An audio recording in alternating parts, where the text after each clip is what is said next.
ስሜ ምንተስኖት አስፋው እባላለሁ። ያው የሥራ ዘርፌ ጤና ባለሙያ ነኝ። ሆስፒታል ነው የምሰራው። አሴምብል ቸርች ያው ያደኩበት ቸርች ነው። ከልጅነቴ ጀምሮ ያደኩበት በጣም ወደው እግዚአብሔርን ስናገለግል ያደግንበት ቸርች ነውና ዛሬ ቃለ ሕይወት ወጣቶች 50ኛ ዓመት በዓልን በማስመልከት የወጣቶች 50ኛ ዓመት በዓልን በማስመልከት የእግር ኳስ የወዳጅነት ጨዋታ ዲላ ጉባኤ እግዚአብሔር ቤተክርስቲያን ወይንም አሴምብል ከቃለ ሕይወት ከከተማ ቃለ ሕይወት ቤተክርስቲያን ጋር የወዳጅነት ጨዋታ ይኖራታል።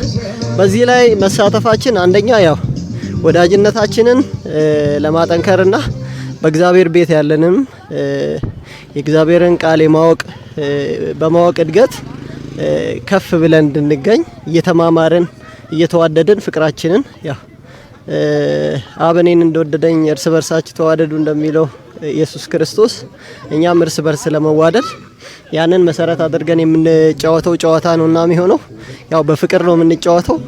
ስለተጋበዝን እንደ ጉባኤ እግዚአብሔር ቤተክርስቲያን ወጣቶች በጣም ነው የምናመሰግነው። እግዚአብሔር ያክብርልን። እንግዲህ በፍቅር ጥሩ ውጤት እንጠብቃለን ብዬ አስባለሁ። ምንትዬ በጣም አመሰግናለሁ። መጨረሻ ላይ አንድ ጥያቄ መጠየቅ እፈልጋለሁ። እስቲ ለወጣቶች በተለይ እዛ አካባቢው ጨዋታም ዘርፉም ሁሉም ነገር ከወጣቶች አንፃር ወጣቶች ናቸውና ተሳታፊዎች ምን ማስተላለፍ ትፈልጋለሁ? ሆሊስቲክ እንደ አጠቃላይ ሁኔታ ማስተላለፍ የምትፈልገው ነገር ካለ?